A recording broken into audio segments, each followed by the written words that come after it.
Hari ini kita akan membahas persiapan UTS. Jadi perlu diingat bahwa UTS kalian nanti mencakup IR, jadi mulai dari IR sampai kuis, ya. Jadi IR tetap bagian yang cukup besar atau mungkin yang terbesar porsinya di dalam UTS nanti. Jadi hari ini kita akan coba bahas soal UTS ini semester lalu. Oke, cukup panjang. Kita akan coba bahas satu-satu ya.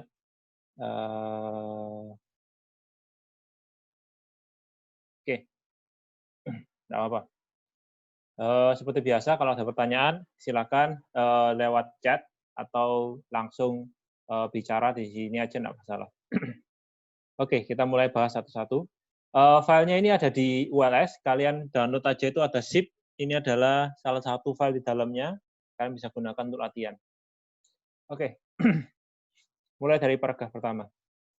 Sebuah perusahaan hendak membangun aplikasi Yuk Makan untuk membantu para konsumen yang malas keluar rumah untuk membeli makanan dan minuman kesukaannya. Saya rasa tidak ada apa-apa yang terkait data di sini, di paragraf pertama ini, karena ini cuma kalimat pembuka, tapi yang pasti di sini dikatakan sebuah perusahaan. Berarti perusahaannya itu sendiri hanya satu, sehingga tidak perlu ada entity perusahaan. Oke, sistem ini terbagi menjadi beberapa bagian, beberapa user, yaitu writer, tenant, dan konsumen dan sistem. Oke, belum banyak keterangan. Kita lihat aja dulu.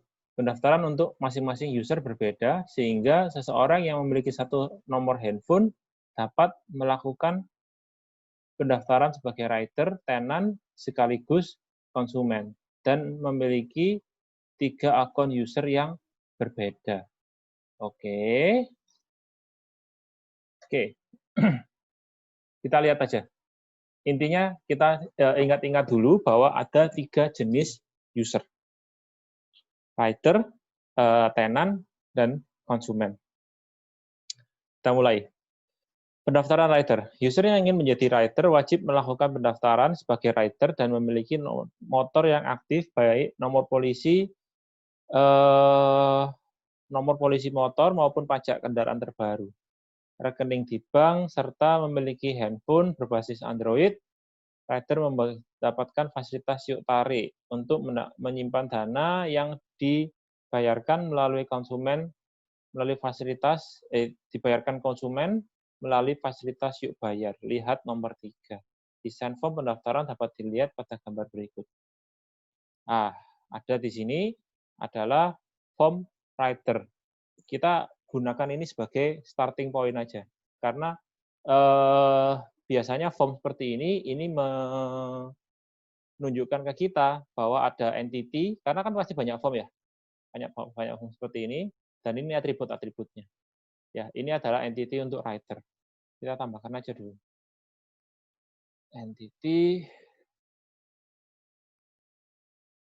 writer. Oke. Di sini ada pertama itu apa? Nomor KTP, tipe datanya varchar, katakanlah berapa itu? 20 lah ya, cukup ya. Nomor KTP kan unik ya, kita bisa gunakan itu untuk primary key. Kemudian ada nama. Apa lagi? Tanggal lahir.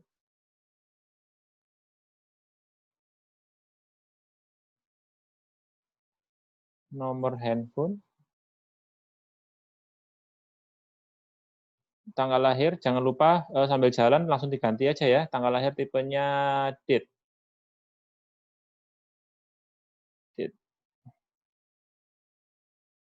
Oke, nomor handphone.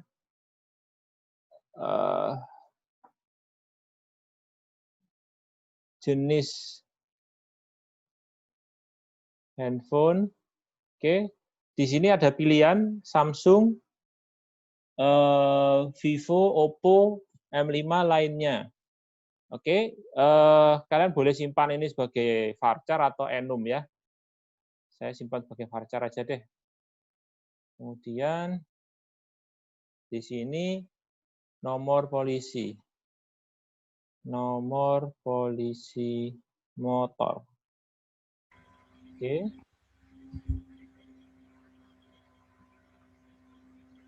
Jenis motor, tanggal pajak, tipenya date,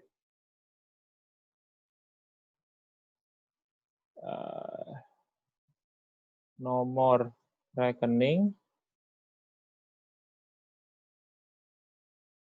varchar katakanlah 20 gitu ya.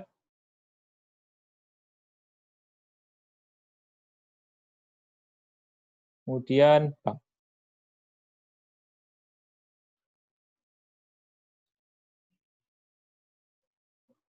Oke. Banknya apa? Oke, good. Katakanlah ini semua wajib. Misalnya, tak centangi saja ini semua.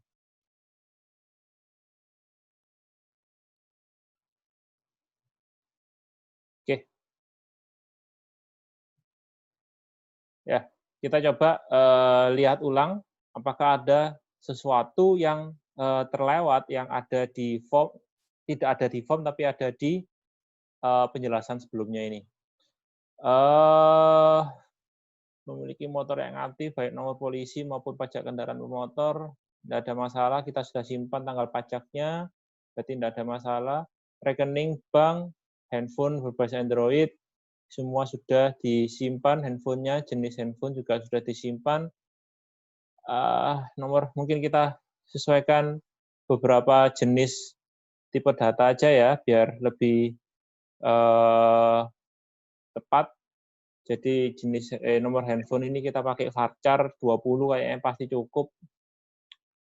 Nomor polisi motor juga tidak perlu terlalu panjang, saya rasa 10 sudah lebih dari cukup. Nomor handphone ini juga 15 pasti cukup. Oke. Jenis motor sekitar 20 saja. Oke. Gitu ya.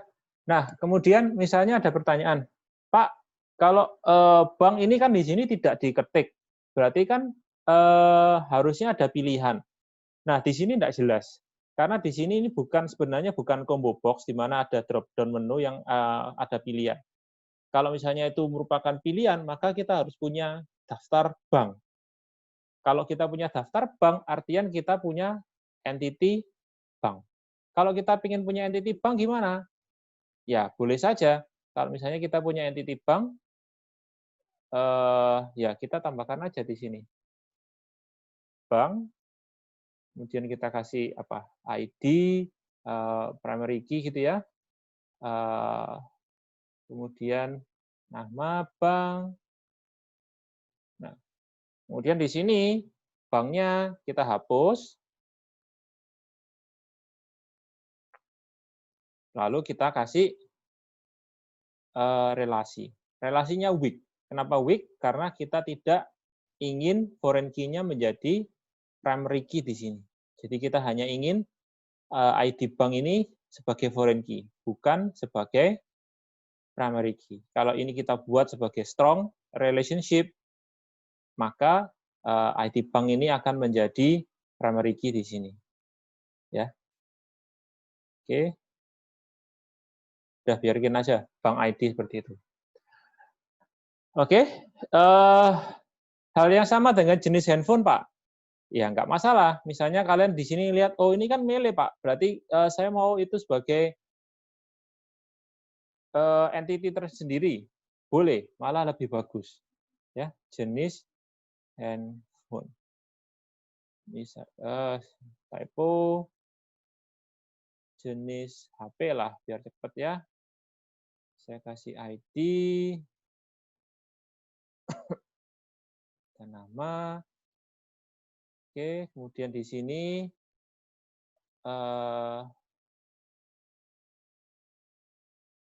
jenis handphone saya hapus, karena ini harusnya adalah menggunakan foreign key dari tabel jenis HP. Ya. Biar rapi, saya masukkan setelah jenis nomor handphone. Gitu ya. Jadi kalian lihat, intinya dari formnya, dari keterangannya, kalau itu seperti ini sebenarnya cukup abu-abu, kalian boleh simpan sebagai varchar, masukkan aja dalam asumsi. Kalau misalnya ini bentuknya adalah combo box, maka pasti itu adalah suatu pilihan. Harus ada pilihan, harus ada daftar bank misalnya. Kalau ada daftar bank, berarti pasti ada entity bank. Oke?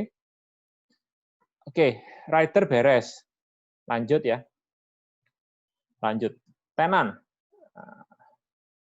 Oke, tenan. Ada form lagi. Kita mulai dari form aja. Oke, ada entity tenan. Tenan. Di sini kira-kira primary key-nya apa ya? Apakah ada apa istilahnya? Atribut yang bisa digunakan sebagai primary key, natural key. Kayaknya nggak ada ya. Nama kan bisa berubah. Nanti nomor handphone jangan-jangan bisa berubah juga kalau nomornya hilang atau hangus. Kita pakai ID aja, oke? Ya, diasumsikan ya. Misalnya saya buat asumsi aja, nih, biar tidak lupa. Asumsi.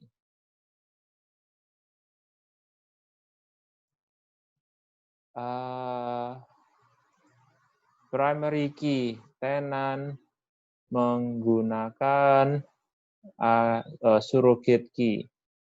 Masih ingat surrogate key? Surrogate key adalah kolom yang ditambahkan khusus untuk jadi primary key. Karena sistem memungkinkan tenan untuk mengubah nomor HP. Ya kan? Asumsi. Ya, karena kan tidak ada dijelaskan. Kalau tidak ada dijelaskan, di soal boleh kita asumsikan. Oke, berikutnya ada nama, varchar 45 not null. Kemudian pemilik, varchar 45 not null. Saya rasa masih masuk akal.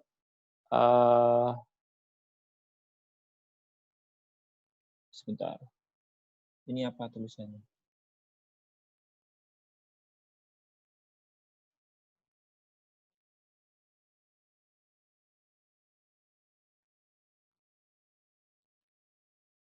Konfigurasi peta.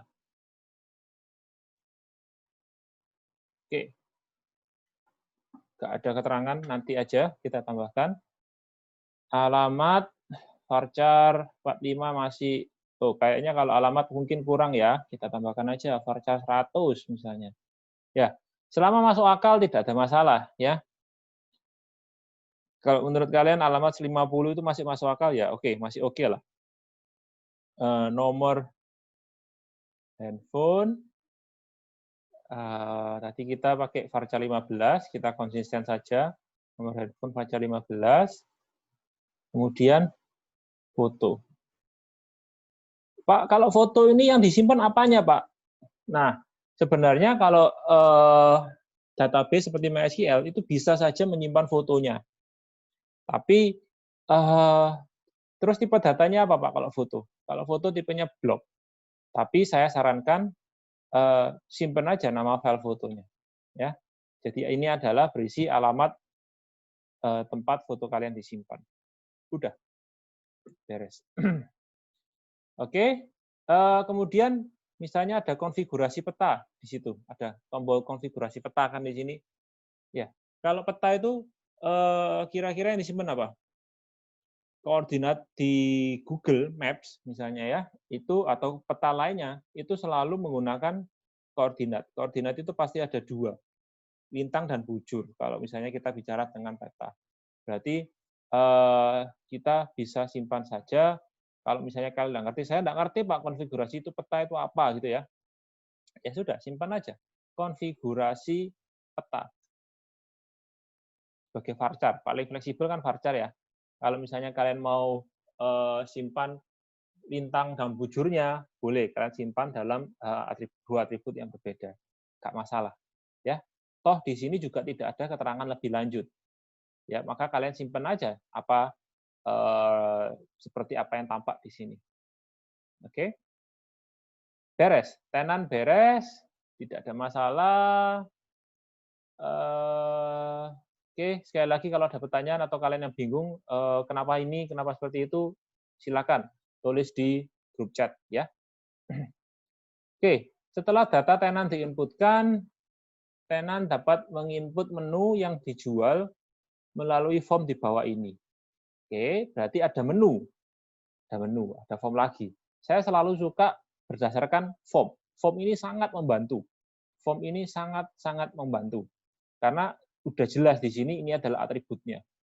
Oke, dan pasti kalau ada form menu, berarti pasti ada entity menu. Pasti.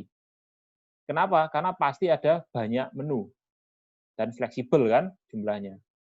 Oke, kita lanjut aja menu. Ya. Untuk primary key kita gunakan surrogate aja. Ya, kalau ini jelas tidak perlu diasumsikan karena pasti nama itu pasti bisa berubah. Ya kan? Di sini ada nama, kemudian ada jenis menu. Jenis menu ini sepertinya tidak akan banyak berubah, sehingga kalau misalnya disuruh milih seperti ini, ya kalian boleh sebenarnya bikin entity menu terpisah, boleh, silakan. Tapi kalau misalnya tidak mau dan kalian tetap ingin menyimpan pilihannya, kalau pilihannya cuma boleh makanan, minuman, dan snack, maka kita bisa gunakan enum. Enum, makanan, minuman, snack. Ya, ingat enum itu adalah tipe data di mana kita memaksa bahwa nilainya harus antara semua yang kita tulis di tanda kurung enum ini. Oke. Harga tipenya integer. Oke. Kemudian di sini ada foto lagi seperti yang sebelumnya, kita simpan saja alamatnya. Nama, file, foto. Oke, biarkan varchar 45. Good. Selesai ya? Beres. Lanjut. Pendaftaran konsumen. User yang ini berarti beres ya menu ya. Menu beres. Oh, belum. Belum. Di sini kalau kita lihat, kalau kita teliti, di atasnya ini, penambahan menu tenan mek goreng. Berarti kita harus tahu, menu ini milik tenannya yang mana.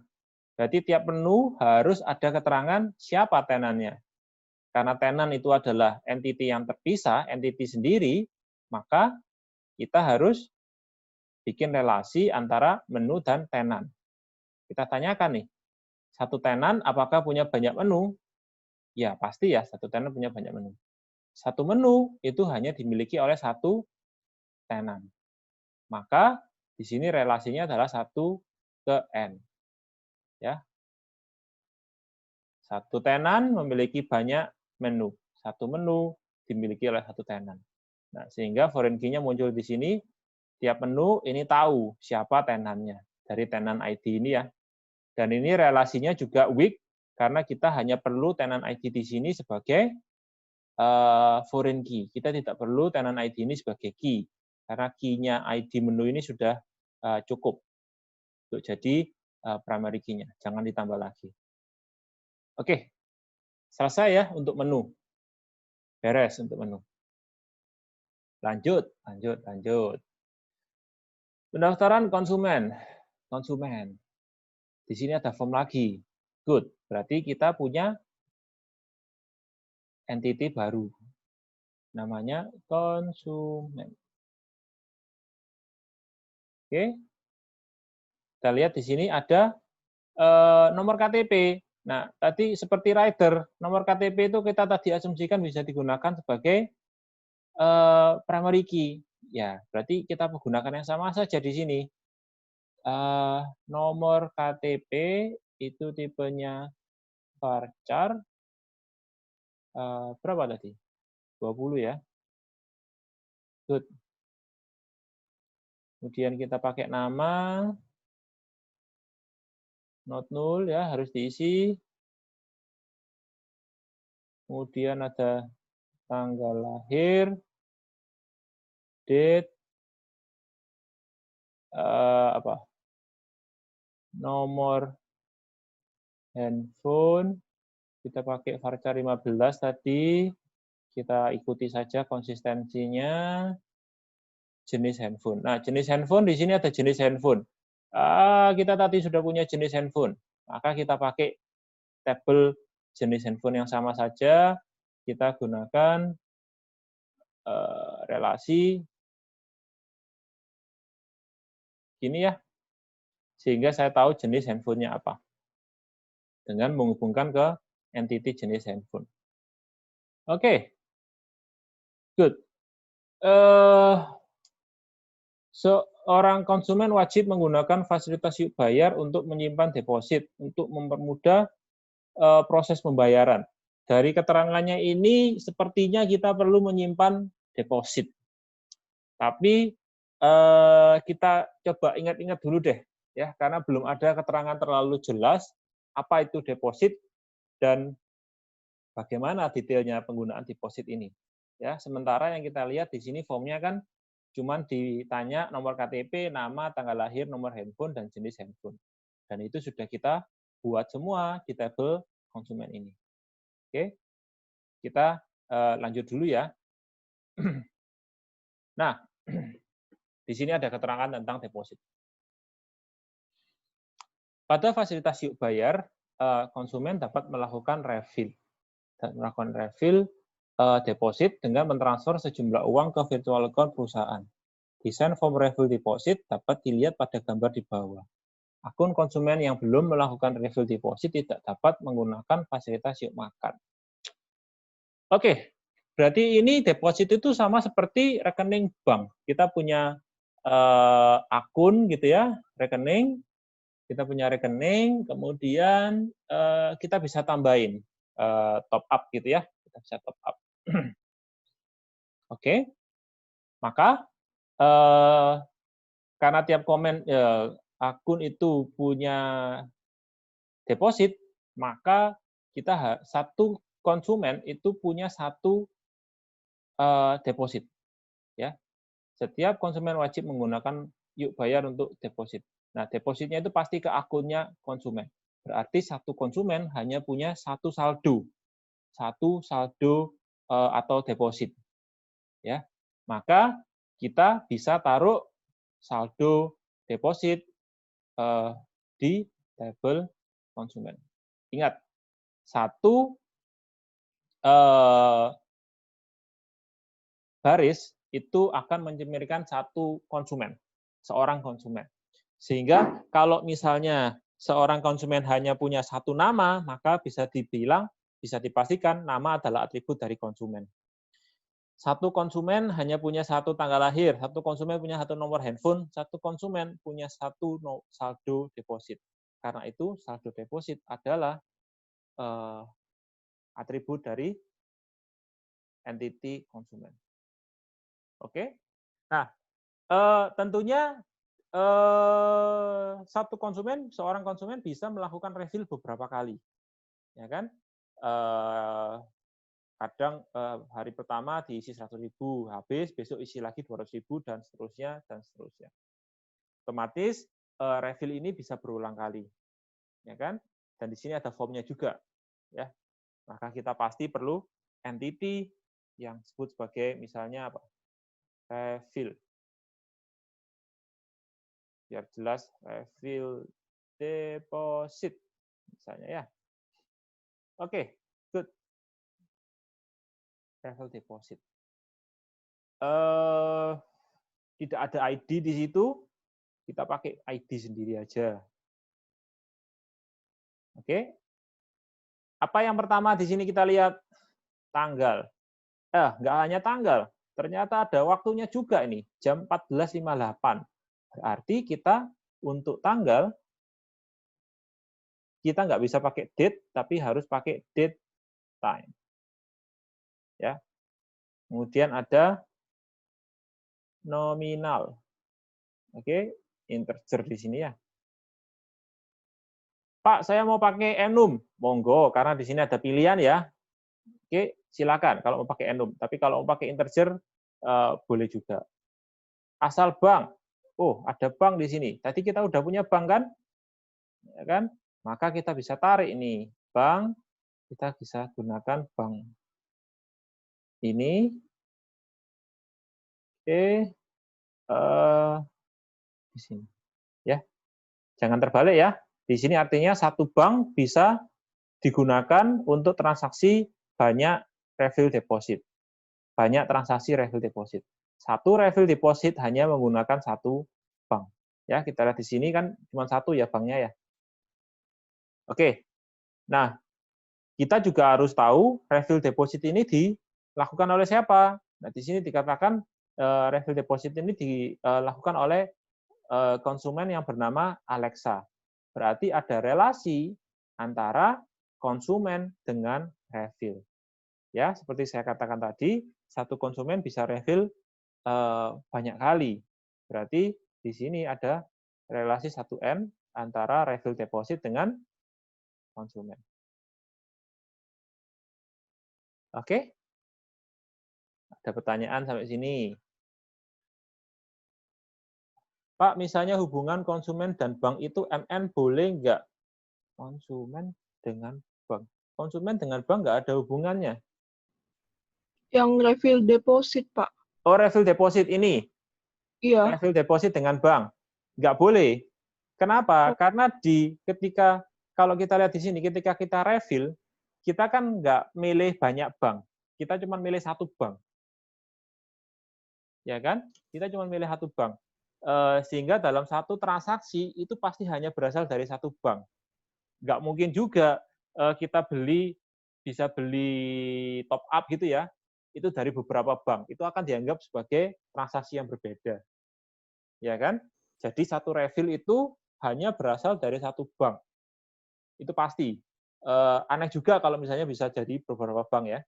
Nah, sedangkan satu bank itu bisa menjadi asal transaksi banyak refill deposit. Gitu ya? Oh iya, paham Pak. Makasih. Sama-sama. Lanjut. Oke. Sewaktu-waktu perlu ada yang aneh, ada yang mau ditanyakan, silakan. Sekali lagi, bisa banyak alternatif dari IR. Sehingga kalau sudah kompleks seperti ini, jawaban kalian sama, itu pasti ada kerjasama.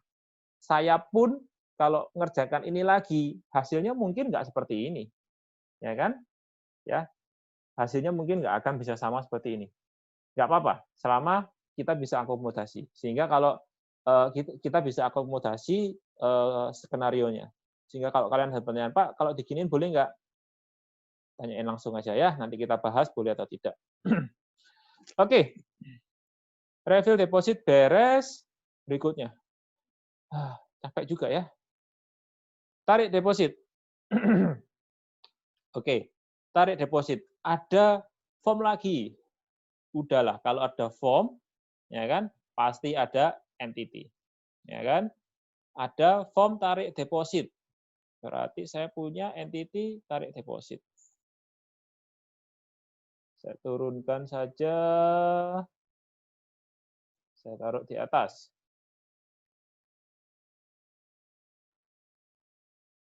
Tarik deposit. Oke. Trader dapat menarik dana yang tersimpan di yuk tarik, namun wajib menyisakan 20% dari total dana tersedia. Constraint seperti ini itu tidak perlu dicatat di database. constraint seperti ini biar di-handle oleh aplikasinya. Ya kan? Yang kita pedulikan, kita fokus ke data di table.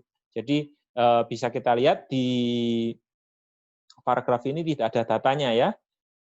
Angka 20% ini adalah constraint atau batasan ya. Tapi datanya itu tidak ada. Kita lihat tarik deposit. Primary key-nya apa di sini? Tidak ada, maka maka saya pakai surrogate key. ID, kemudian ada apa? Tanggalnya itu ada date sama time, tidak hanya date. Kemudian ada nominal tarik. Oke? Nominal tarik. Pak, ada saldo. Saldo itu di mana saldo itu? Saldo itu sebenarnya adalah saldo rider, ya kan? Saldonya karena tiap rider itu punya satu saldo deposit, ya kan? Maka berarti saldo itu adalah atribut dari rider. Karena belum ada ya kita tambahkan di rider. Kita tambahkan di rider saldo atribut baru untuk menyimpan saldo deposit. Ya, saldo deposit. Ini adalah saldonya rider. Ingat, satu rider hanya punya satu saldo deposit, sehingga saldo deposit pasti merupakan atributnya rider. Nah, Pak, kalau saya mau nyimpan saldo ketika penarian ini dilakukan, apakah boleh? Boleh saja. Itu kita boleh tambahkan berarti saldo di tarik deposit. Misalnya di sini kita sebut sebagai apa ya? Saldo saat penarikan misalnya. Boleh. Ya. Jadi ketika nominal ini ditarik, ketika ada penarikan deposit, kita simpan saat itu saldonya sekian. Cuma sekedar untuk pencatatan saja. Oke? Nah, angka lain di sini kita lihat nomor rekening. Kalau nomor rekening ini pasti tidak perlu disimpan di penarikan karena nomor rekeningnya sudah ada di entity rider. Lalu bagaimana kita tahu deposit ini yang melakukan rider mana? Di sini kan ada keterangannya ya, tarik deposit oleh rider Alvero Wang. Berarti kita pasti punya relasi antara tarik deposit dengan rider. Relasinya apa? Ya, kita tanyakan. Apakah satu tarik deposit bisa dilakukan oleh banyak rider? Saya rasa tidak. Satu tarik deposit itu dilakukan oleh satu orang rider.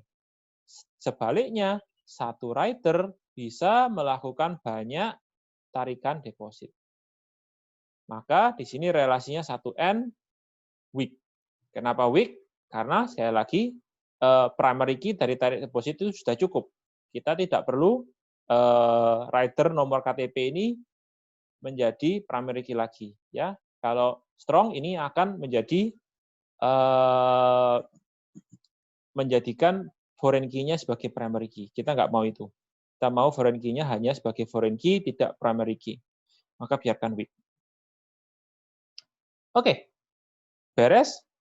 Saya rasa beres untuk tarik deposit, tidak ada lagi yang lainnya. Gampang ya. Banyak. Tapi tidak kompleks. Ya, database itu seringkali banyak, tapi tidak kompleks. Sehingga menuntut kita untuk lebih teliti ketimbang berpikir keras, ya kan? Tapi harus teliti, jangan sampai ada yang terlewat. Sehingga biasakan teliti, cermat ya. Dilihat datanya apakah sudah dicatat, apakah ini bisa didapatkan atau tidak. Lanjut, pemesanan makanan. Nomor 6. Konsumen yang telah melakukan login dapat memilih menu makanan atau tenan yang diinginkan. Dalam satu order, konsumen hanya dapat memesan menu-menu dari satu tenan. Oke, dalam satu pesanan hanya bisa memesan menu-menu dari satu tenan. Di sini ada form lagi. berarti kita pasti punya entity lagi. Ini adalah entity pesanan. Oke, pesanan. Good. Nah, di sini kita lihat, ada primary key-nya enggak nih yang bisa dijadikan primary key? Jarak pasti nggak bisa. Tenan nggak bisa juga. Berarti kita bikin ID atau nomor ya untuk primary key. Kemudian yang pertama, tenan. Tenan adalah sebuah entity terpisah. Berarti ada relasi antara pesanan dengan tenan. Oke, kita bikin relasi 1N ya pasti ya. Pesanan itu dari satu tenan, kan sudah dieksplisitkan di sini. Satu order itu hanya dari satu pesanan. Oke, berarti satu pesanan itu punya satu tenan. Satu tenan pastinya bisa punya banyak pesanan. Ya kan nggak mungkin setelah diorder satu kali terus tutup. Kan nggak mungkin. Oke. Kemudian di sini berikutnya ada jarak. Jarak. Dalam kilo itu koma-koma.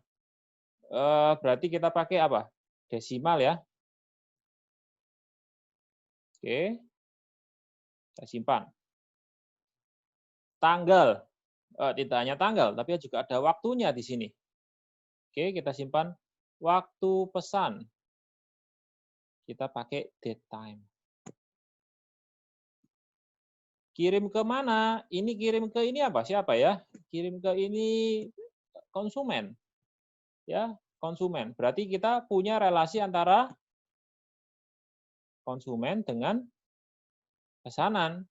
Oke, karena kirim ke ini pasti adalah pemesannya. Pemesannya adalah konsumen. Konsumen sudah punya entity sendiri. Berarti kita tinggal relasikan. Kebalik. Pesanan. Satu pesanan dipesan oleh satu konsumen memesan banyak pesanan. Ya, betul ya? Oke, good. Ini pemesannya. Alamatnya, alamatnya tidak ada di konsumen. Dan kadang-kadang kalau kita mau pesen juga harus masukkan alamat kirim juga kan? Mungkin kita lagi di tempat lain, bukan di rumah, kita ingin dikirim ke sana. Berarti di sini kita tuliskan alamat kirim. Ya. Harus diisi. Oke, saldo yuk bayar. Saldo yuk bayar ini ada di konsumen. Saldo deposit ini ya. Tapi kalau kalian ingin menyimpan di sini, boleh. Itu optional. Kalian simpan saldo ketika pemesanan dilakukan. Boleh, tapi kalau enggak, juga enggak apa-apa, karena saldo ini juga sudah ada di sini kan. Oke, good. Nah, berikutnya ada daftar pesanan. Kita lihat di sini. Satu pesanan itu punya banyak menu. Ya kan? Punya banyak menu yang disimpan. Karena itu, menu-menu yang dipesan ini pasti tidak ada, pasti bukan di entity pesanan. Karena kalau ada di entity pesanan, berarti itu artinya satu ID pesanan hanya punya satu menu. Ya kan? Sekali lagi saya ulangi. Di sini kalau kita lihat, satu ID pesanan itu kan memang punya satu ID tenan, punya satu jarak, punya satu waktu pesan, punya satu konsumen, punya satu alamat kirim. Sedangkan untuk menu, satu ID pesanan itu bisa punya banyak menu. Berarti kalau kita lihat di sini, itu sebenarnya adalah relasi antara pesanan dengan menu. Ya kan menu itu kan ada kita catat di tabel menu, di entity menu ini. Nah, berarti itu sebenarnya adalah relasi antara pesanan dengan menu. Kalau kita tanyakan di sini relasinya apa, kita coba saja tanyakan. Satu pesanan apakah bisa mencatat banyak menu? Bisa, ya. Di sini pesanan ini mencatat tahu sutra sama jamur enoki.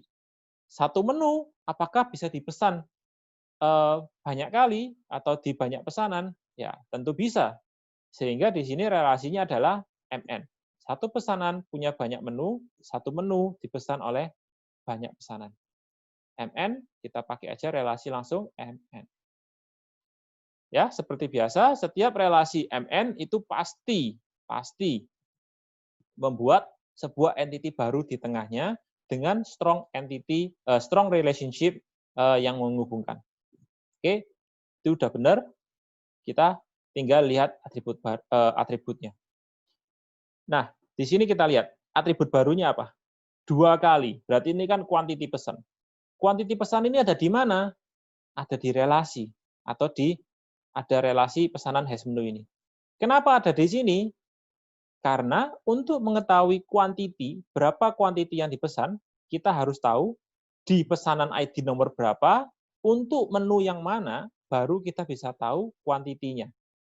Ya kan? Karena hanya dengan tahu pesanannya aja nggak bisa tahu quantity-nya berapa. Karena satu pesanan punya banyak menu. Dengan hanya tahu menunya saja juga tidak bisa tahu kuantitinya berapa. Kita harus tahu dua-duanya, pesanan ID sama menu ID-nya, baru kita bisa tahu jumlah pesannya berapa. Oke, tipenya integer aja lah. Kemudian apalagi yang muncul di sini? Harga.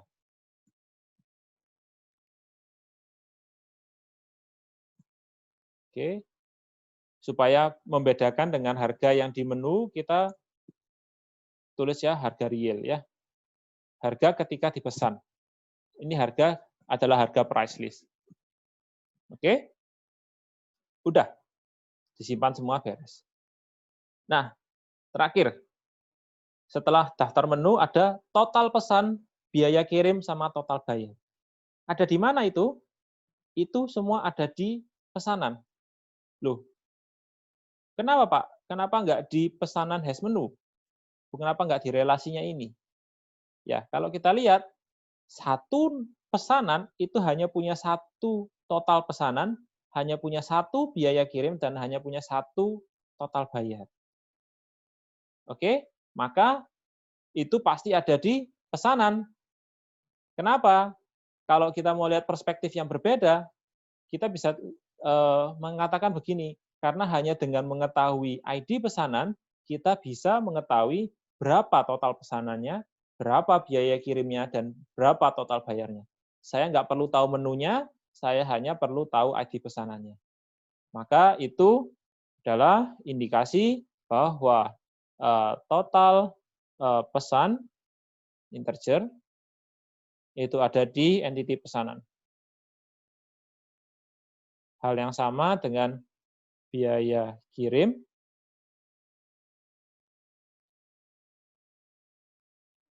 dan total bayar.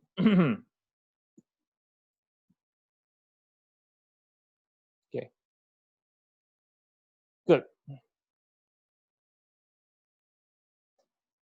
Ya, ada pertanyaan untuk pesanan ini? Oh, ternyata masih banyak. Oke, it's okay. It's okay. Satu-satu. Ada pertanyaan? Lanjut ya. Lanjut. Setelah konsumen mengkonfirmasi pesanan yang diinginkan, sistem akan mencari rider yang aktif yang berada di dekat lokasi tenant. Rider dapat mengkonfirmasi apakah dia bersedia memenuhi pesanan tersebut atau tidak. Jika rider tidak bersedia, maka rider akan otomatis berkurang satu dan sistem akan mencari rider lain yang berada di lokasi tenant. Nah, dari sini kita mencatat ada satu data baru, yaitu rating. Rating rider, berarti rider punya rating. Ya. Dan kalau bisa berkurang satu, berarti dia tipenya angka. Kita tambahkan aja dulu di rider, rating. Integer, not null. Oke, good. Nah, berarti di sini dari keterangan ini kita lihat bahwa satu pesanan itu sebenarnya bisa ditawarkan ke banyak rider. Oke, satu pesanan bisa ditawarkan ke banyak rider. Dan ada formnya di sini ya. Dan ada formnya di sini. Satu pesanan bisa ditawarkan ke banyak rider, dan satu rider otomatis pasti pernah ditawari banyak pesanan. Betul ya? Kan nggak mungkin satu rider cuma ditawari satu kali antar pesanan. Oke, berarti itu ada relasi antara rider dan pesanan. Satu pesanan ditawarkan ke banyak rider, dan satu rider ditawari untuk ngantar banyak pesanan. Kita bikin relasi MN berarti ya, karena itu relasinya MN. Kita kasih namanya apa ya? Penawaran antar. Oke, penawaran antar. Ya, kita lihat di sini. Pesanan tenan megoreng. Tenan megoreng ini sudah tahu dari pesanannya, ya kan? Karena setiap penawaran antar itu ada itu pesanan ID nomor berapa, maka kita pasti bisa tahu pesanan ID tersebut untuk tenan yang mana. Berarti ya, kita tidak perlu catat lagi. Jarak, oke? Jarak ini adalah jarak dari mana? Jarak antara rider dengan megoreng, dengan tenannya. Itu belum ada. Yang di sini tadi adalah jarak antara alamat kirim dengan tenan. Maka kita di sini tulis aja jarak rider. Oke. Sorry, bukan integer, tapi desimal, karena bisa koma-koma ya. Tanggal, kalau kita lihat di sini, sama ya, berarti ini tanggal pesanannya, tanggal ordernya. Biarin aja. Berarti kita tidak perlu catat lagi, karena itu adalah mengikuti tanggal pesanan. Kemudian kirim kemana, itu adalah kirim sesuai dengan konsumennya, pesanan, karena kita tahu pesanannya, kita bisa tahu tenannya, pelanggannya atau konsumennya, alamat kirimnya juga, total pesannya juga ada semua di sini. Total bayarnya ada di sini semua. Berarti tidak perlu kita catat di sini, atau tidak boleh malah. Tidak boleh catat di sini. Nah, yang terakhir adalah apa? Keputusan. Apakah dia tolak atau ambil? Oke, kita bisa bikin keputusan, misalnya enum, tolak, atau ambil. Gitu ya. Cukup itu aja yang dicatat, karena memang itu yang ada di formnya. Oke? Nah, apabila rider sudah bersedia memenuhi pesanan, maka rider menuju tenan yang dimaksud melalui pemesanan sesuai dengan menu yang diminta. Apabila rider sudah mengkonfirmasi bahwa dia telah melakukan pemesanan ke tenan, konsumen tidak boleh lagi melakukan pembatalan ke pesanan. Oke, berarti di sini ada bisa dibatalkan. Kalau kita lihat di sini, pesanan tenan megoreng, tanggal kirim segala macam ini kan sudah ada semua ya, sudah dicatat di pesanan ini ya. Nah, tapi ada proses batalkan pesanan sampai di tenan segala macam. Kita bikin status saja. Status pesanan. Ya, ini untuk menyimpan apakah dia aktif atau sudah dipesan atau batal ya. Karena tidak ada di soal, kita asumsikan saja. Oke, kita tambahkan asumsi. Status pesanan digunakan untuk mencatat apakah pesanan sudah dibayar,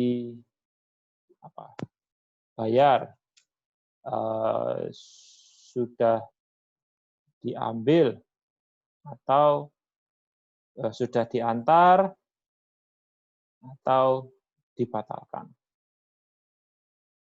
Oke? Good. Jadi tidak ada data baru selain perubahan status di sini ya. Form ini kalau kita lihat, tenannya sudah ada di pesanan, tanggal pesan juga sudah ada, kirim kemana, ini pelanggannya ada, alamat kirim juga ada, total pesan sudah ada semua. Yang tidak ada adalah statusnya, ya kan? Apakah sudah sampai, sudah dibayar atau batal? Itu sudah kita tambahkan di kolom status. Ketika semua pesanan sudah tersedia, maka rider akan menuju lokasi konsumen dan melakukan serah terima pesanan. Pada saat ini, saldo yuk bayar dari konsumen akan berpindah ke saldo yuk tarik milik rider. Ya kan? Di sini kan kita lihat datanya ada semua, hanya ada perubahan status. Oke? Rider dapat menutup transaksi dan memberikan rating ke customer, konsumen. Apabila rating kurang dari 3, maka rider wajib menginputkan mengapa rating jelek. Nah, oke, berarti kita bisa tambahkan di penawaran antar. Ketika rider mengambil suatu pesanan, dia bisa memberikan rating. Maka di sini kita bisa berikan rating konsumen.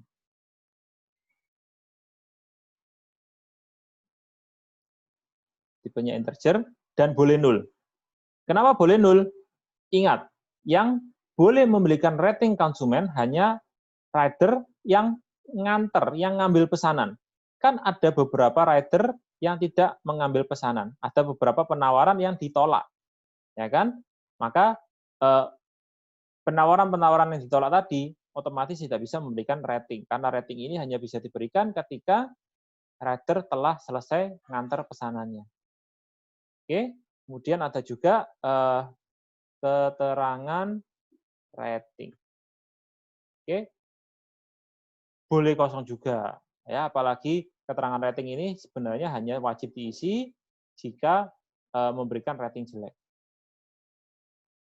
Oke, udah. Ini contoh formnya sudah kita masukkan ya. Untuk konsumen yang mana itu sudah ada di pesanannya, kirim kemana sudah ada di pesanannya, ratingnya kita simpan di penawaran antar ini. Kenapa? Karena untuk mengetahui rating, ini ratingnya siapa? Inilah adalah rating untuk pesanan ID ini oleh rider yang mana. Ya kan? Untuk mengetahui rating kita harus tahu siapa yang memberikan rating atau ridernya, dan untuk pesanan yang mana, ya, untuk pesanan yang mana. Pak, kan berarti satu pesanan itu hanya ada satu rating. Boleh nggak Pak, kalau misalnya ratingnya saya taruh di pesanan? Kira-kira boleh nggak?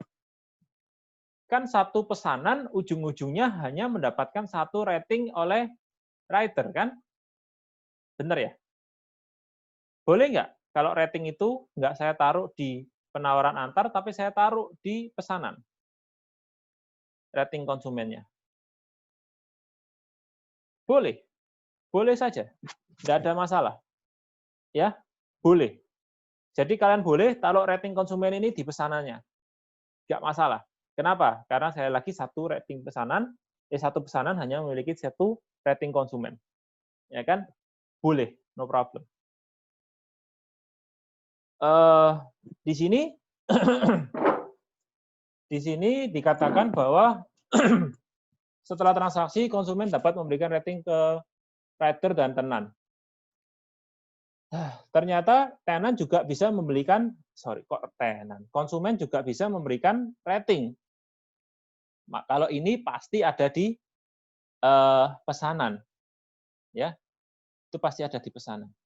Ini kita tulis rating rider.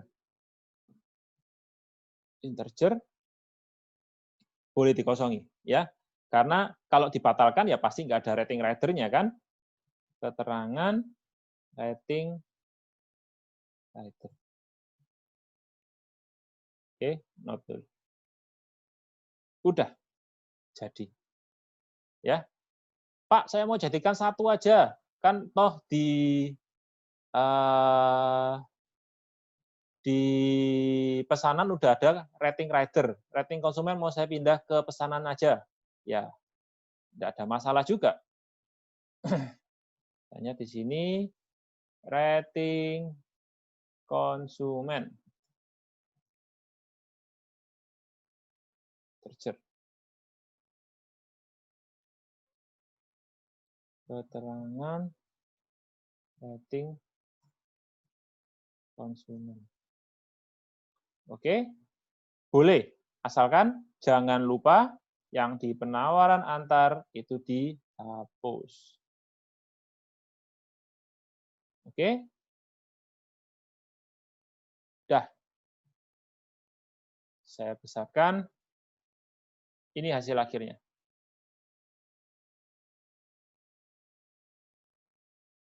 Ini saya turunkan, biar kelihatan semua.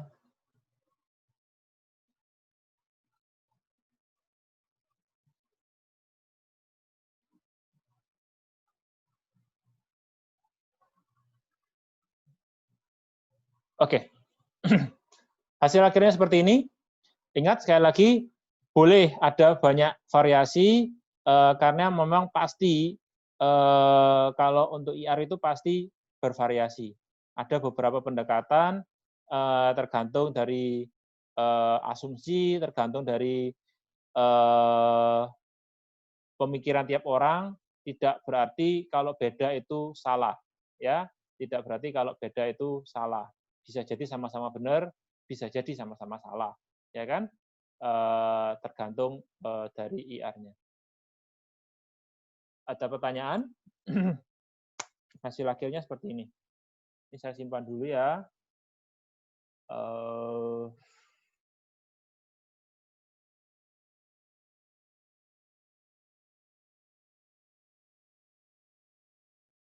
Week 7B.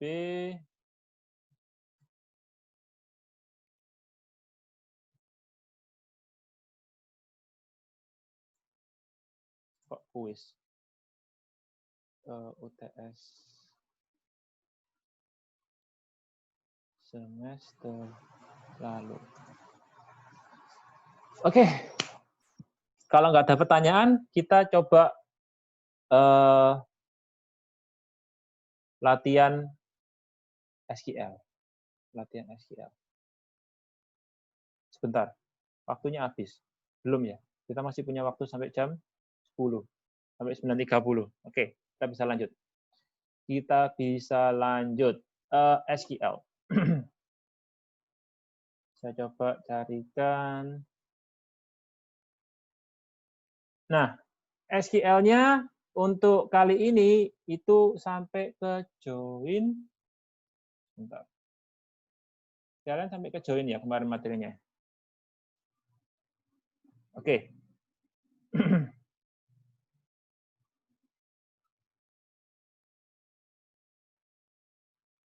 SQL di sini kalian harus hati-hati. Ketika kalian buka soal, kalian perhatikan ini pakai database apa.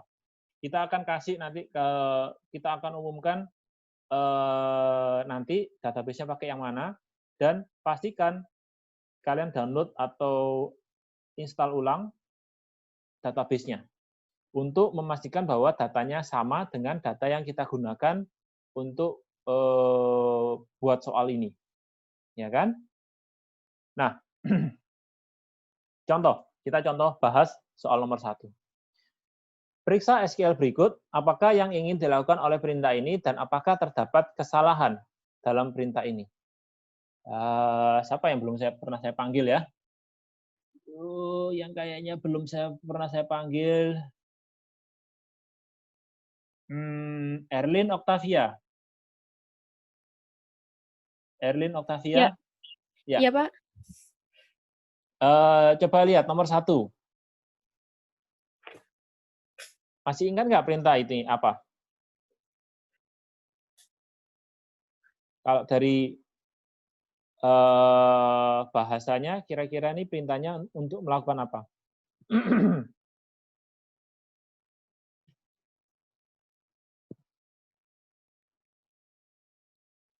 Keterangan dari kategori, Pak. memasukkan, jadi kalau kita lihat sini, menambah data, ya kan, insert into kategoris. Berarti kita ingin menambahkan data di tabel kategori. Nah, untuk itu betul. Nah, untuk mengetahui ini betul atau salah, kita harus melihat struktur tabelnya. Kita buka dulu ya database-nya. Ups.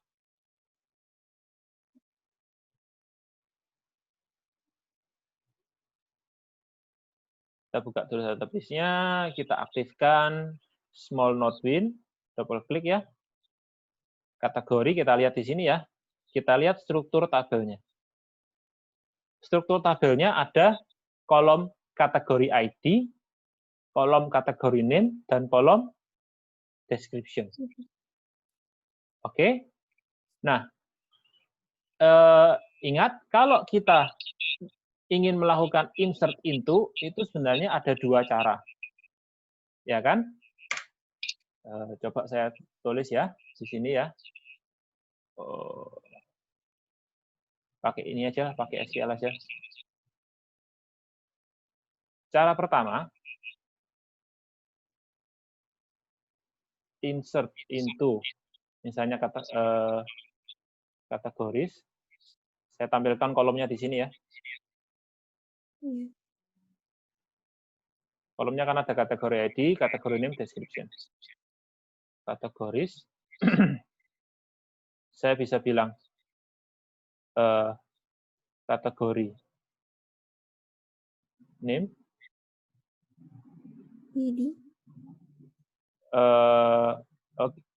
Ya, kalau kita mau menginputkan kategori ID, boleh juga. Tapi kalau misalnya saya hanya menginputkan di sini, kan dia cuma mau menginputkan nama sama deskripsi, kan? Iya. ID-nya nggak ada. Maka kita bisa menggunakan ini, kategori name, description.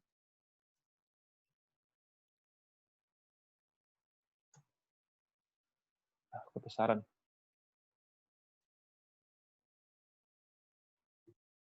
Values diikuti dengan kategori 1, keterangan 1.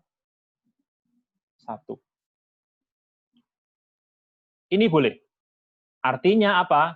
Artinya kategori 1 akan diisi ke kategori name, keterangan 1 akan diisi ke description. Lalu kategori ID-nya gimana? Kalau kita lihat di kategori ID di sini, dia adalah auto increment. Berarti dia akan otomatis diisi nomor yang selanjutnya. Oke? Saya tutupi aja biar nggak ganggu.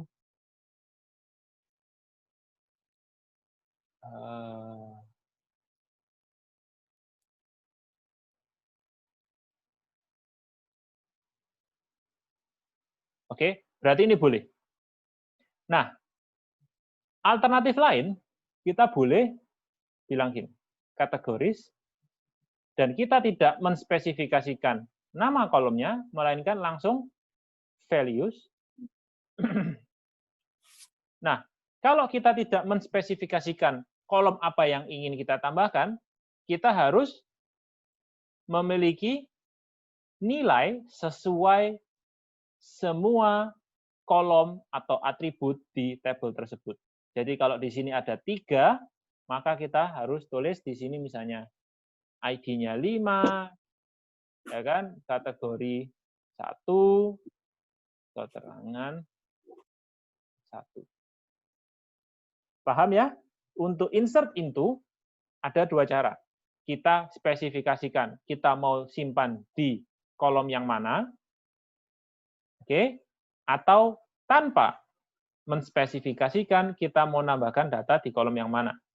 Kalau kita menspesifikasikan kolomnya, maka values akan mengikuti urutan kolom yang ada di yang kita tentukan ini. Oke. Kalau kita tidak menentukan kolomnya, kayak ini kan kosongan ya, langsung values, maka value-nya harus mengikuti urutan kolom di tabel tersebut. Nah, jadi Erlin, ini benar atau salah? Bener, Pak. Salah. Coba lihat di sini. Ini pakai yang mana? Pertama atau yang kedua? Oh, iya, salah, Pak. Ini salah. Kenapa? Karena dia tidak menuliskan ID-nya, Pak. Betul, betul. Berarti jawaban untuk ini misalnya ya, nomor 1 ya, SQL. Nomor 1, gitu. Perintah ini digunakan untuk menambah berapa data yang ingin ditambahkan di sini? 1, 2, 3. Oke. 3 data ke tabel kategori.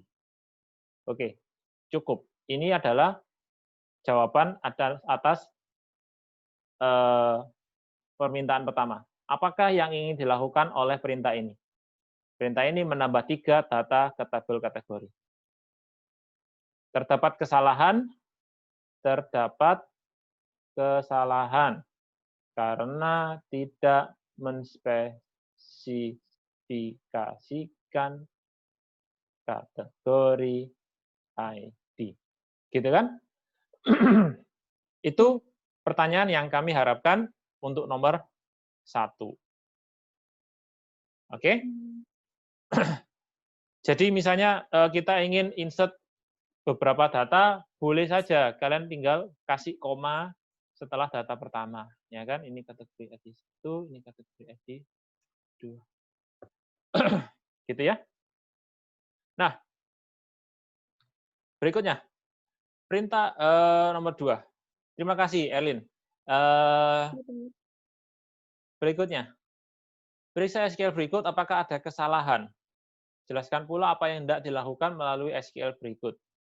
Ini nomor 2. Oke. Siapa yang belum? Benar. Alvin.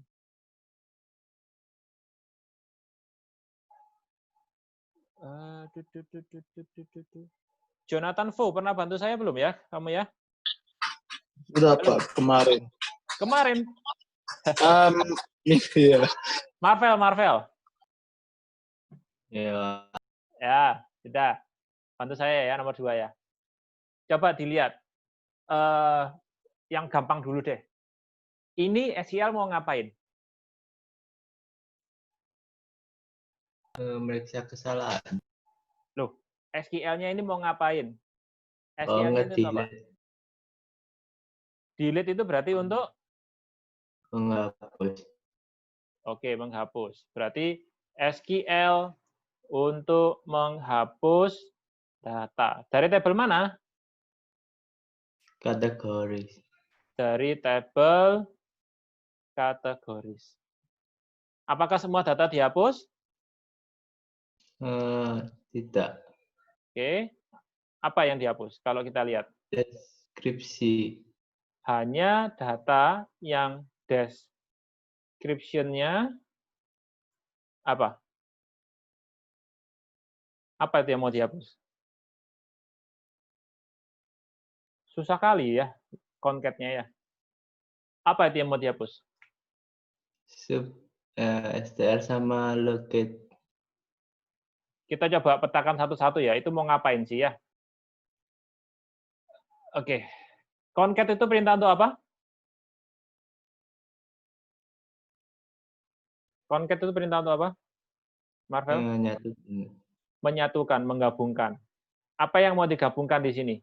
Yang mau digabungkan di sini adalah persen,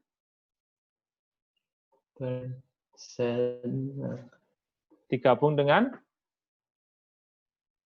balada. Substring. Substring ini digunakan untuk mengambil bagian, ya kan? Bagian dari string balada. Oke, kita coba handle ini dulu. Sub str dari balada. Oke. Kemudian locate ada balada, 3. Apa sih ini artinya? Ya kan? Dia ingin mengambil bagian dari balada ini, mulai dari posisi di mana ada karakter ada di string ada, sampai ke posisi ketiga. Kalau kalian mau gampang-gampangan, kalian kan online nih ya. Kalian kan online itu artinya pakai komputer ya. Paling gampang gimana? Bilang aja select ini.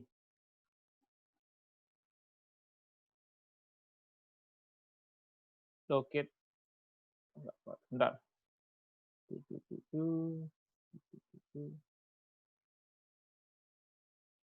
Ada yang salah.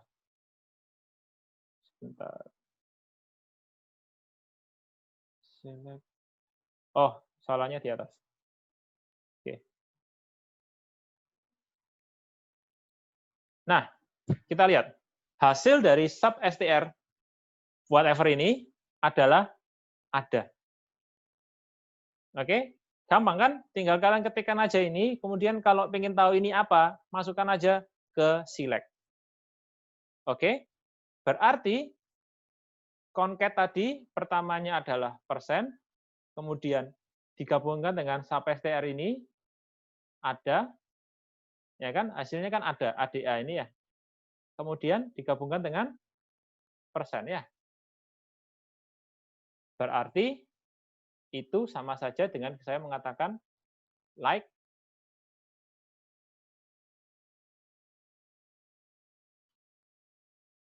gini ya. Oke? Jauh lebih gampang kan? Ya kan? Kita udah tahu ini adalah like-nya adalah seperti ini. Berarti kalau kita kembali ke jawaban kita, di sini apa Marvel? Hanya data yang description-nya, apa artinya? Like, persen, ada, persen ini.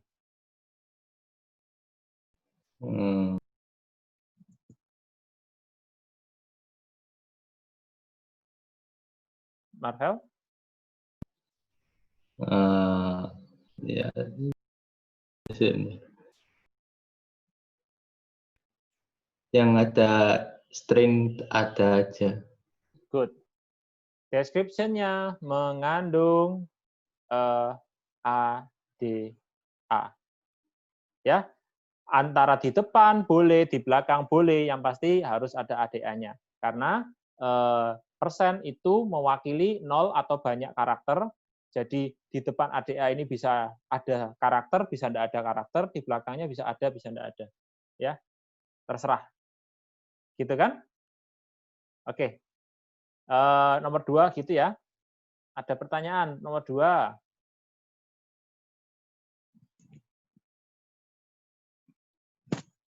Ada, lanjut ya. Oke. Nomor 3. Saya copy paste dulu nih. Nomor 3 tadi udah cowok, berikutnya cewek. Siapa yang belum pernah bantu saya? Ayo, siapa yang belum pernah bantu? Saya belum pernah manggil siapa ya di sini ya.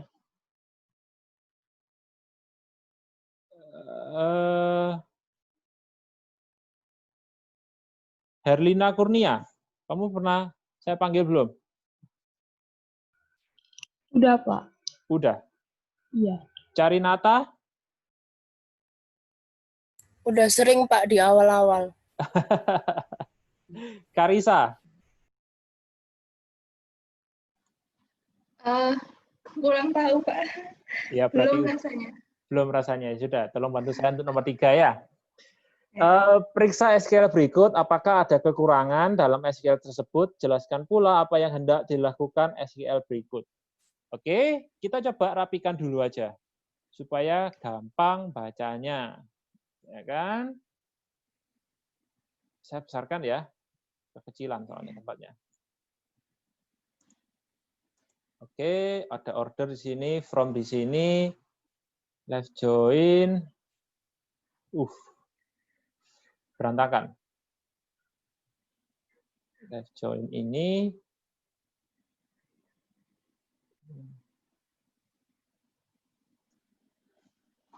Ini inner join. Saya pun bingung. Sehingga lebih baik ini kita rapikan dulu. Seperti ini. Kemudian, oke. Ya, oke. Sebentar.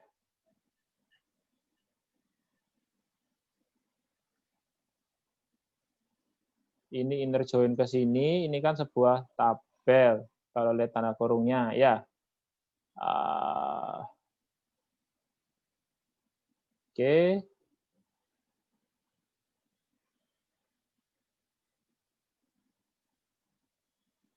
Oke, good. Apa yang ingin dilakukan? Kalau ditanya, apa yang ingin dilakukan? Karena apa kira-kira? Menampilkan company name, first name, sama product name dari Ingin customer. menampilkan company name, first name, Product name dan product name dari tabel dari customer, tabel customer, employee, sama produk. Oke, good. Employee dan produk. Good. Karena kan ini jelas ya, P itu produk, E itu employee ya. P itu produk, E itu employee. Nah, kemudian apa? Kalau kita lihat order by sama limitnya. Ini salah ini. Oh.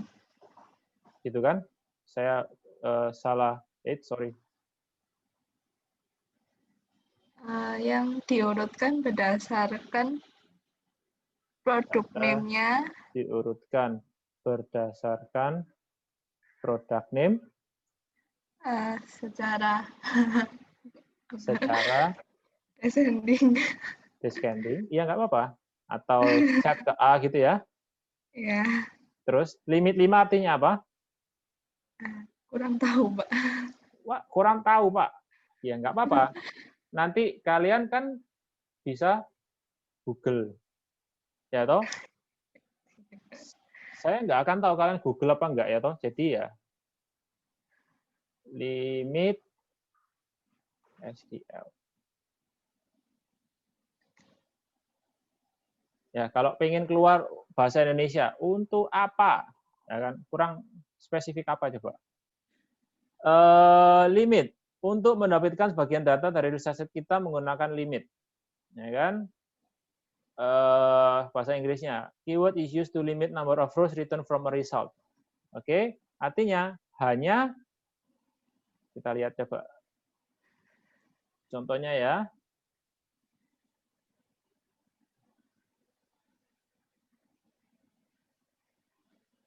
Limit untuk membatasi ya. Ini limit 3, 4, berarti dari 3 sampai 4. Kalau kita hanya 1, berarti dia hanya ngambil yang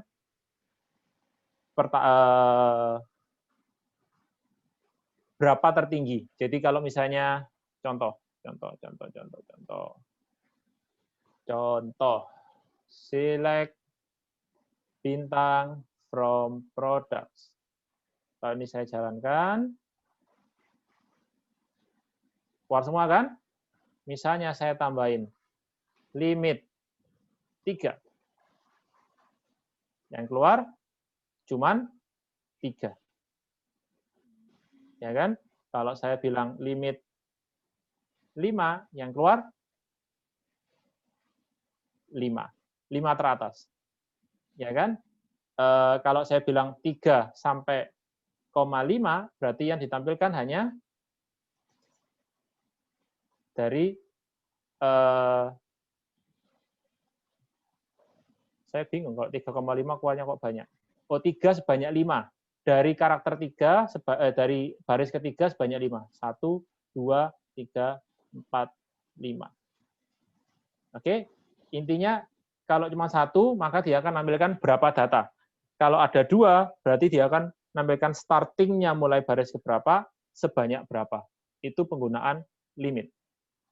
Berarti kalau kita kembali ke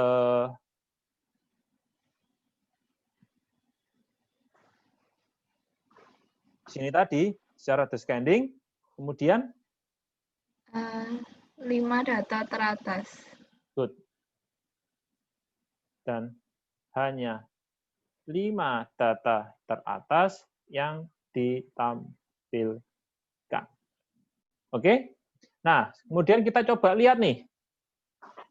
Join-join ini artinya apa sih? Kita coba lihat. Dari yang paling dalam dulu. Oke? Order inner join ini. Ya kan? Ini kan sebenarnya bisa kita ambil sebagai sebuah, karena di dalam kurung kita anggap ini sebagai sebuah table. Kita lihat dulu, apakah join-nya benar di sini. Order details OD inner join product on OD product ID sama dengan P product ID. Kita lihat di IR-nya, untuk mengetahui ini benar atau tidak, kita lihat di IR-nya small node win. Ya. Jadi ketika nanti kalian ujian, kalian siapkan semua sudahan. IR-nya, database-nya, itu kalian siapkan semua. Ya. Ini saya tutup dulu. Kemudian saya mau bikin IR-nya. Reverse engineer aja.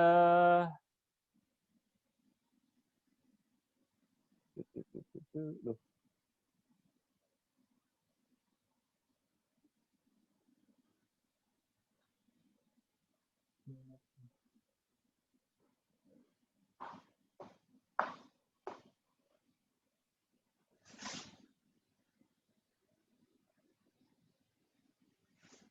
Oke. Kita lihat di sini. Tadi dia ingin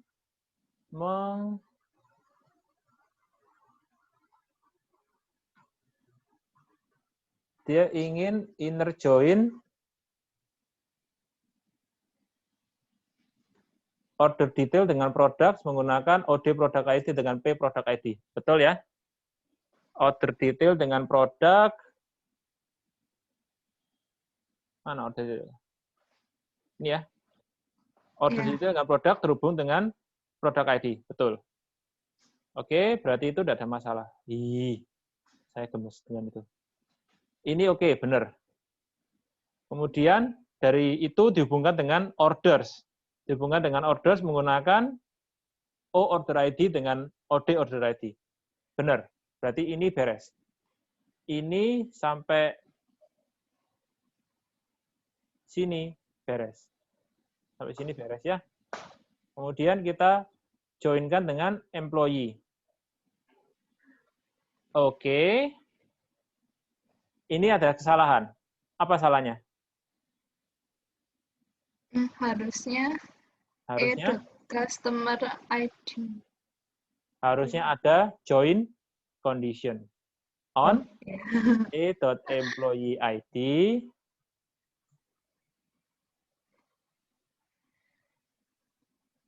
sama dengan apa? Employee ID terhubung dengan order ya. Ya, a.employee ID sama dengan o.employee ID.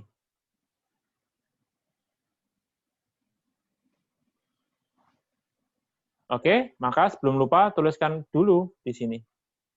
Ada kesalahan di mana apa tadi?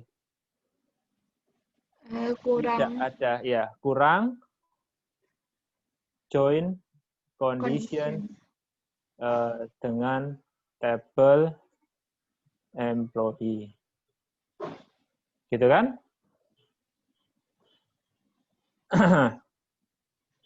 Good. Selanjutnya, join condition dengan customer ID on udah beres. Oke, terus dijalankan aja kalau pengen tahu ya. Kayaknya beres. Oke? Good. Good. Itu nomor 3. Terima kasih, Ya, Karisa. Pak. Ya, sama-sama. Lanjut. Nomor 4.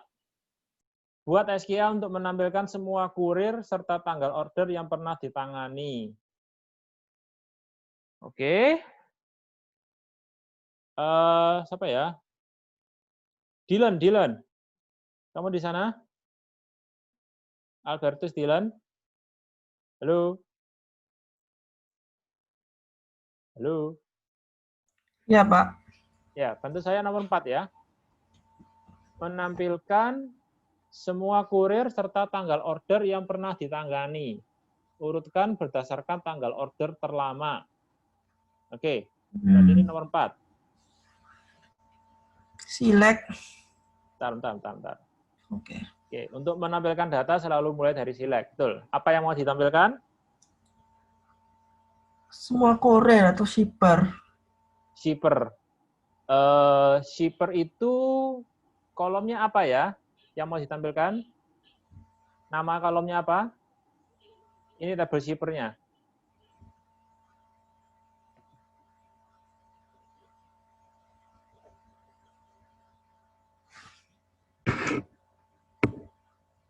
Semua sih, Pak. Semua kurir.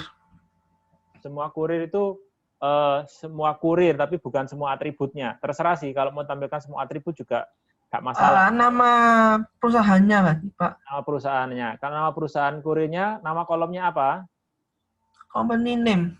Company name. Oke. Katakanlah kita ingin nampilkan company name. Company name. Oke, good. Terus apa lagi yang ingin tampilkan? Tanggal order. Serta tanggal order yang pernah ditangani. Tanggal order ada di tabel mana? Orders, berarti, Pak. Di tabel orders. Kolom apa? Order date, berarti. Order date. Berarti saya ingin menampilkan move company name dan order date. Oke, cuma 2 itu aja yang mau ditampilkan?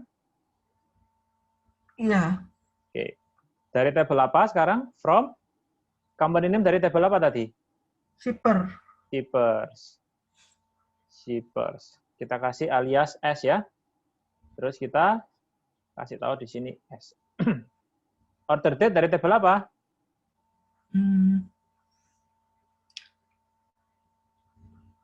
Orders. Good. Order date dari tabel orders. Oke, kita kasih alias O. Jadi kita tulis di sini O. Nah, kita punya 2 tabel di sini. Apakah 2 tabel ini bisa dihubungkan langsung? Kita lihat. Apakah kedua tabel ini dihubungkan langsung? Bisa. Kita lihat, kalau kita arahkan kursornya ke relasinya, kita bisa dapatkan join condition-nya. Join condition-nya apa di sini? Yang di-highlight itu? On demand-nya berarti, Pak. Iya, join condition-nya apa? Apa sama apa? On Left join. apa? Left join.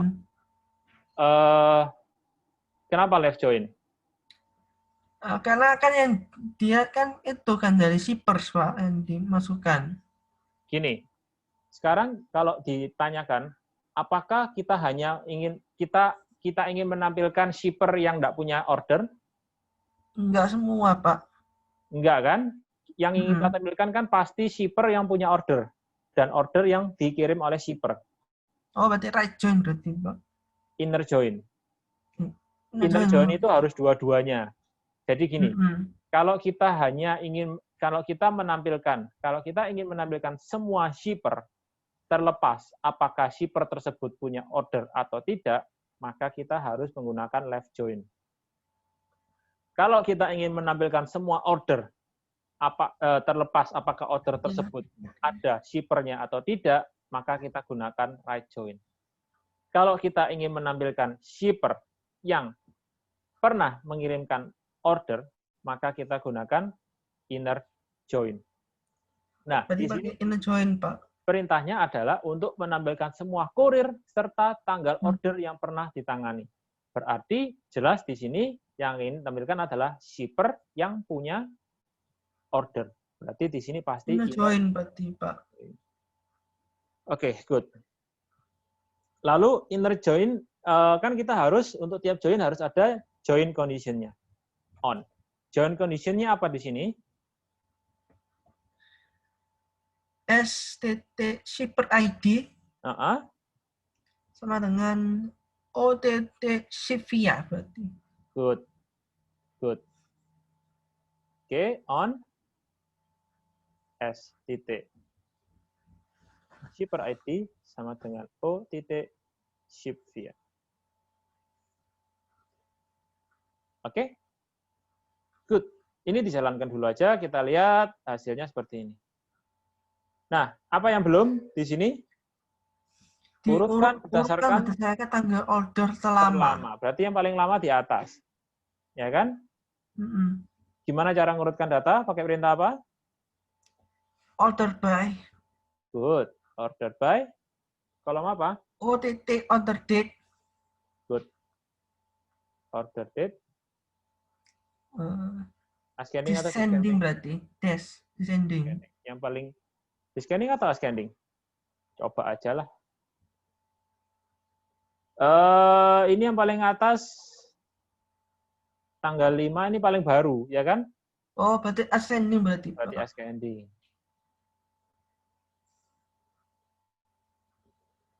Oke. Ya, oke, betul. Good. Terima kasih. Ada pertanyaan yang lain untuk nomor 4?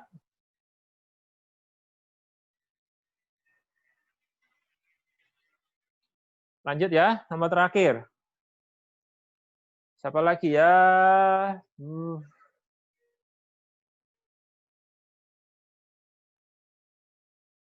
Siapa yang belum saya panggil? Beryl Giraldine. Kemarin sudah sih, Pak. Kemarin sudah? Ya, sudah. Siapa yang belum? Felicia. Jangan-jangan tadi kamu saya panggil? Belum ya? Sudah, Pak. Kemarin lalu. Lalu, udah lama ya. Sudahlah, kamu bantu saya. Saya bingung cari orang. Iya. Nomor 5 ya. Nomor 5. Oke. Buat SQL untuk menampilkan data nama perusahaan pelanggan, tanggal order, nama belakang pegawai yang melayani order tersebut, serta nama perusahaan supplier yang menyuplai produk di dalam transaksi tersebut. Hanya untuk transaksi pelanggan yang berada di bulan Agustus 2011. Urutkan berdasarkan nama pegawai mulai abjad terakhir dan nama perusahaan mulai abjad pertama. Oke, panjang banget, tapi kayaknya gampang kok. Cuman ya harus satu-satu. Mulai dari mana, Felis? Nama perusahaan pelanggan dulu, Pak. Tapi lupa nama. Mulai dari select. Ya, select dulu, Pak. Select apa? Nama perusahaan pelanggan. Nama perusahaan pelanggan ada di tabel. Kelihatan. Pelanggan, customers ya. Apa namanya? Atributnya? Oh, company name. Company name. Company name. Oke, terus. Tanggal order. Tanggal order. Ini karena banyak, kita bikin from-nya langsung aja ya. Company name dari mana? Customer C. Customers C. Kita tulis langsung di sini biar nggak kelewatan. C. Kolom kedua apa? Tanggal ordernya ada di order harusnya. Tanggal order ada di order. Kolom? Order date. Oke, order date. Jadi order date dari tabel orders. O, kita kasih O di sini.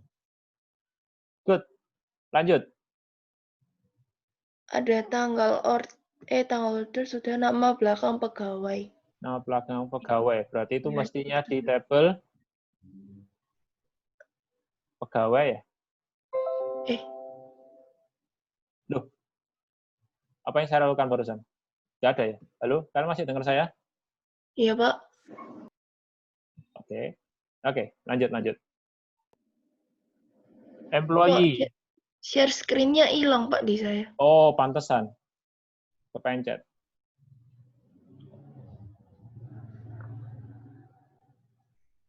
Oke. Good.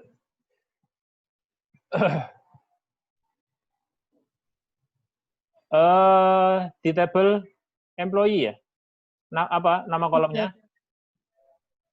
Tadi nama belakang last name harusnya, Pak. Iya. Last name. Oke, good. Last name dari employees saya kasih dot last name. Good. Apalagi?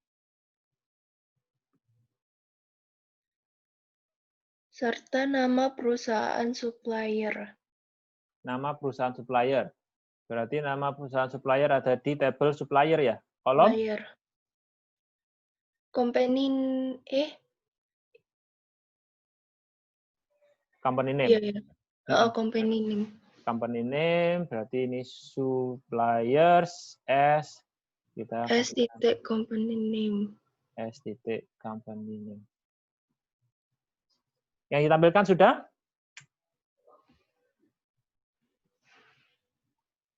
Sudah ya? Udah, Pak. Sudah. Nah, karena di sini kita ingin pakai banyak tabel, kita joinkan semua. Pertama kita rapikan dulu.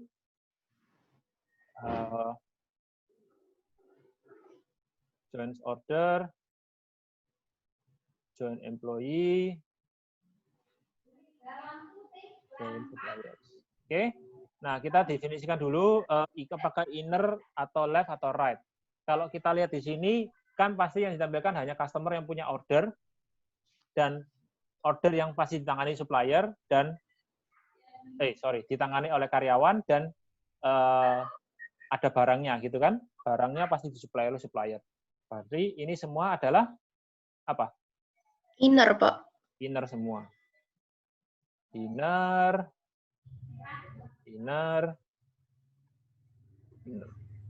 Nah, sekarang kita lihat satu-satu.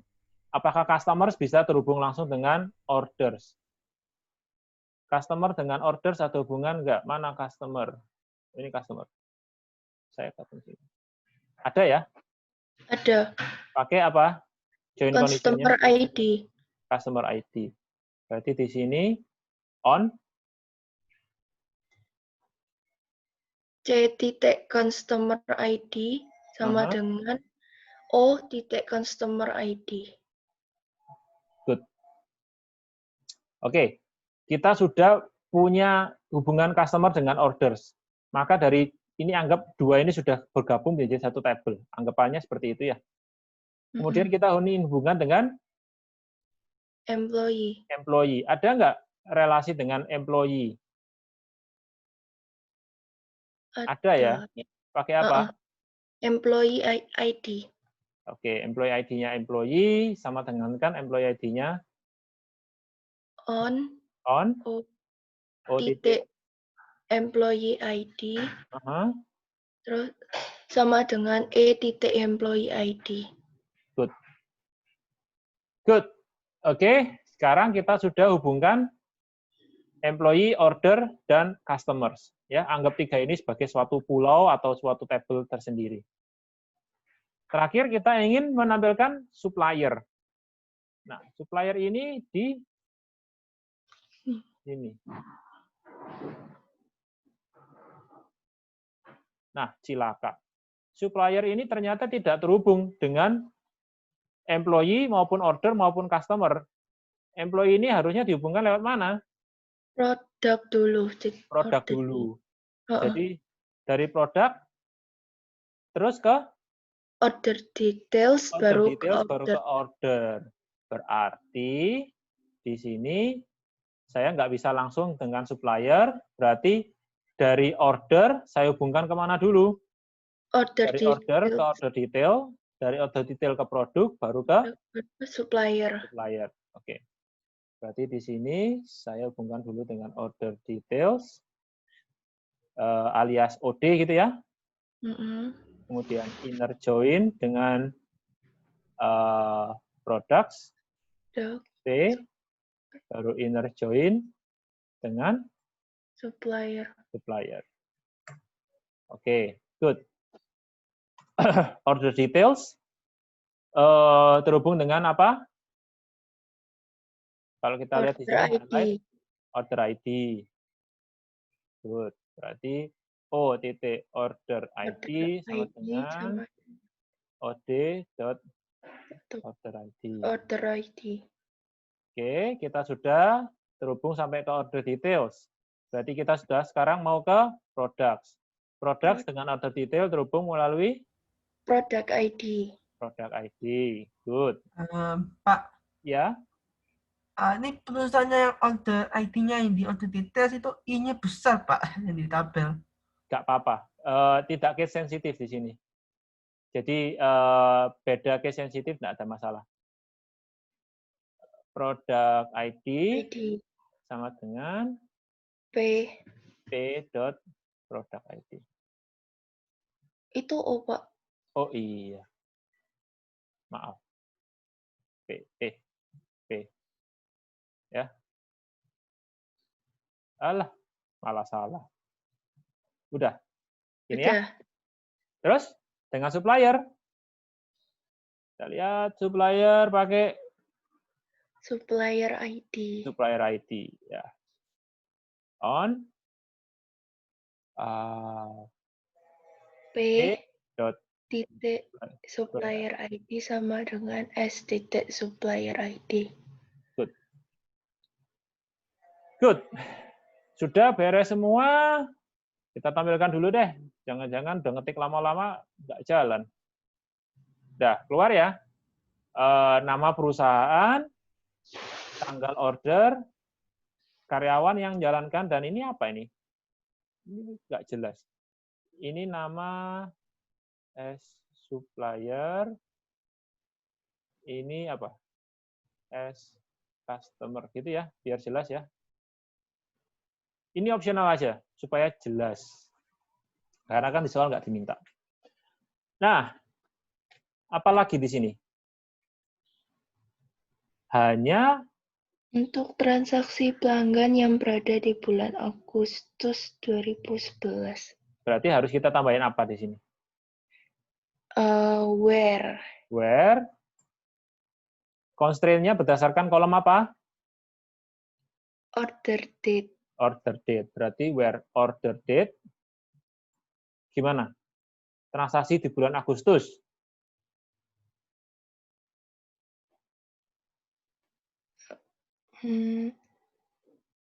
Saya lupa aku, Pak. Kalau kita mau ada dua pendekatan yang bisa dilakukan. Kita bisa bilang kalau Agustus 2011 itu kita bisa bilang antara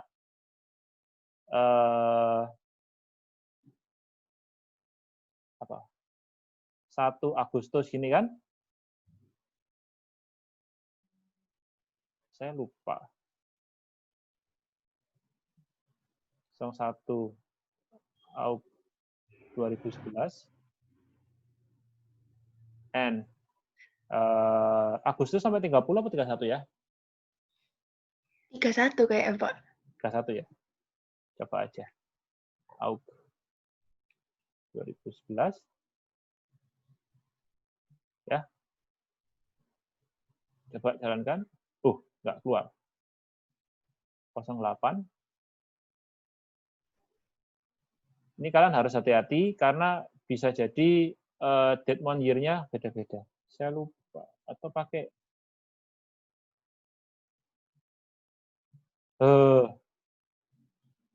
format tanggal itu sangat menjengkelkan di semua database. Oh, saya tahu. 2011 08 01 2011 08 31. Ya. Karena format ini beda-beda. Ini benar ya. Kita lihat datanya benar. Ini cara pertama. Ya kan? Atau kita bisa gunakan cara kedua yaitu yang month order date-nya sama dengan 8, and year order date sama dengan 2011. ya, yang bulannya 8 dan tahunnya 2011.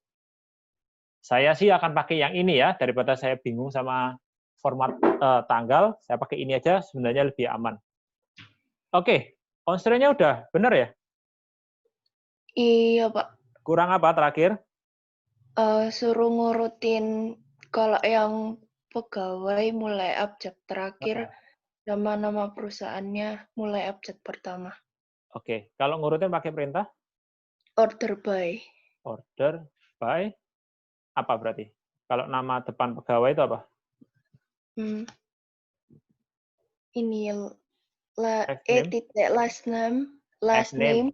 F name. Oh iya. First name. Oh iya ya. First name kan nama depan. First name mulai dari yang terakhir berarti apa? Descending atau ascending? DSC. DSC. Terus? Sama Nama perusahaan nama pelanggan. perusahaan pelanggan.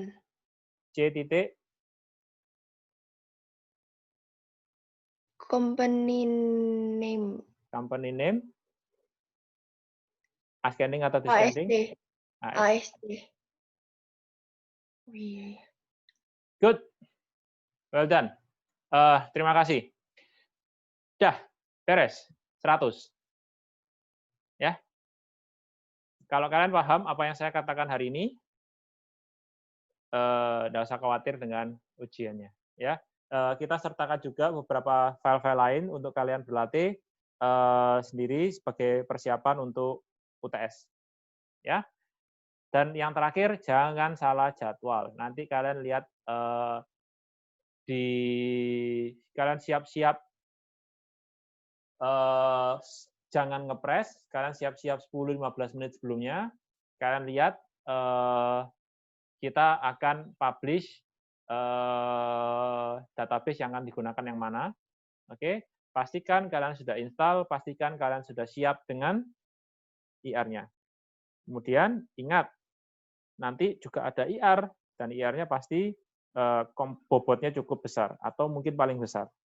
Ya, lakukan seperti yang kita lakukan tadi, satu-satu, nggak perlu panik, banyak banget, 8 halaman, ya. Ya memang kalau case study pasti banyak.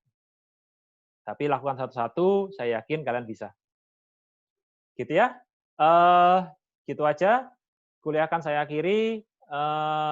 Semoga sukses di ujiannya. Nanti kita ketemu lagi setelah UTS. Selamat siang.